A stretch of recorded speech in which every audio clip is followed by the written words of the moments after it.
On va se tourner vers vous, Mathilde Terrier. Voyage dans le temps comme tous les matins ce matin, mais en format cinéma, format cannois. On commence avec un scandale sur la Croisette. Oui, sans doute l'un des plus gros de l'histoire de Cannes. Nous sommes en 1973. La grande bouffe de Marco Ferrari est projetée sur la Croisette et voilà ce qui se passe.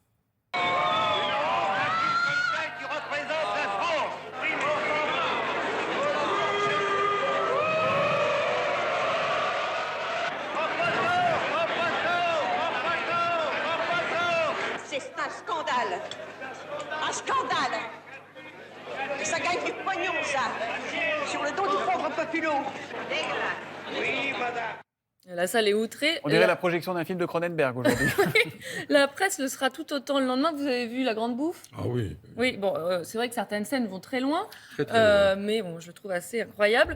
On voit ici deux des acteurs principaux, Marcello Mastroianni et Michel Piccoli, avec leur compagne Catherine Deneuve et Juliette Gréco, qui gardent le sourire sous les huées. Alors ça, c'était édition 73. On va faire un saut dans le temps avec l'édition de 2007, 24 mai 2007. Oui, vous étiez à Cannes en 2007 ? Oui.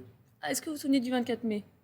Non. Une équipe, Si vous me dites un C'est un film. peu piège comme des question. ça. copains très connus. Regardez ce qui se passe ces jours-là, à mon avis, vous vous en souvenez.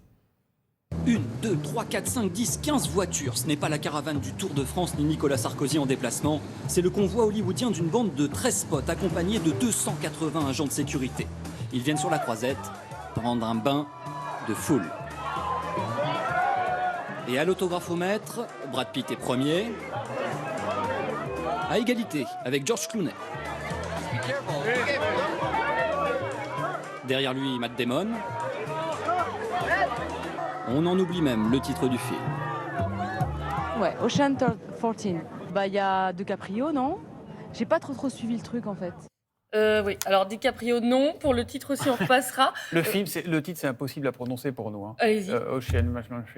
Bon, c'est le 13, quoi. C'est le C'est le chiffre 13, voilà, 13. c'est ça. De toute façon, ce jour-là, on s'en fout pas mal du contenu du film. Tout le monde veut voir la brochette de beaux gosses et ils s'en donnent à cœur joie. Évidemment. Et on termine avec un reportage de 1978, là, qui nous présente une spécificité cannoise, Mathilde. Oui, parce que pendant 10 jours sur la Croisette, on croise quoi ? On croise des stars, des cinéphiles ou encore des chasseurs d'autographes. Et puis, il y a les autres, les frimeurs.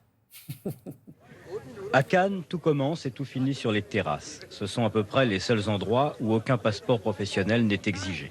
Le cinéma, c'est du rêve et la mythomanie n'est jamais bien loin. Bref, on vient pour voir et aussi pour être vu.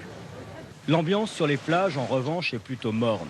Terminées les excentricités des vedettes d'antan, tous les jours à heure fixe, il y a bien un numéro un peu déshabillé, devant le Carlton notamment, mais on sent bien que c'est du toc.